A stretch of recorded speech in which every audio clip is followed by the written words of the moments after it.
పెద్ద గనగలపేట సముద్ర తీర కోత నియంత్రణకి ప్రత్యేక చర్యలు తీసుకుంటామని కేంద్ర మంత్రి రామ్మోహన్ నాయుడు చెప్పారు. ఎమ్మెల్యే శంకర్ తో కలిసి బీచ్ ను పరిశీలించారు.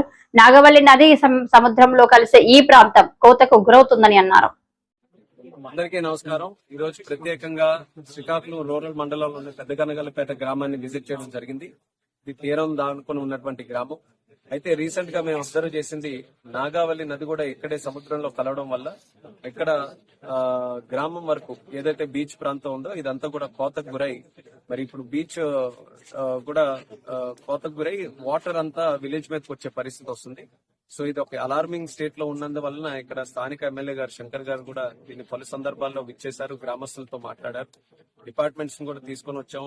కలెక్టర్ గారు కూడా దీని స్పెషల్ విజిట్ ఒకటి పెట్టుకొని సందర్శించారు.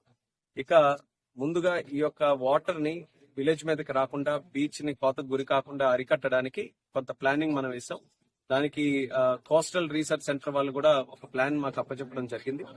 దానితో పాటు సెకండ్ ఫేజ్ కింద ఇక్కడ జట్టి కూడా నిర్మించాలి. ఇక్కడ ఉన్నటువంటి మత్స్యకారులందరికీ కూడా వేటకి సదుపాయంగా ఉండే విధంగా వాళ్ళు కూడా ఇన్కమ్ ఎక్కువగా జనరేట్ చేసుకునే విధంగా ఇక్కడ జట్టి నిర్మించాలి. సో ఈ రెండు ప్లాన్స్ ని ఇంటిగ్రేట్ చేసుకుని దీని మీద థరోగా నిధులు కూడా సమకూర్చి ఈ యొక్క ప్రాజెక్ట్ ని ఫినిష్ చేయాలన్న ఆలోచనతో ఇక్కడ విచ్చేసి ప్రత్యక్షంగా ఇది సందర్శించడం జరిగింది.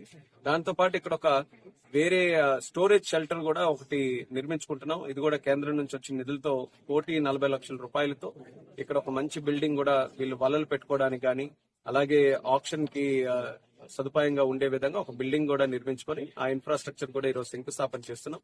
మా తీర ప్రాంతంలో పెద్దగనగలపేట ఒక ప్రాముఖ్యమైనటువంటి గ్రామం. ఎక్కువ మంది మత్స్యకారులు ఇక్కడ ఉన్నారు.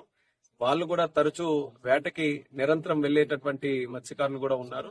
వాళ్ళకి పూర్తి స్థాయిలో ప్రభుత్వం అండగా ఉంటుందని కూడా ఈ కార్యక్రమాల ద్వారా తెలియజేస్తుంది.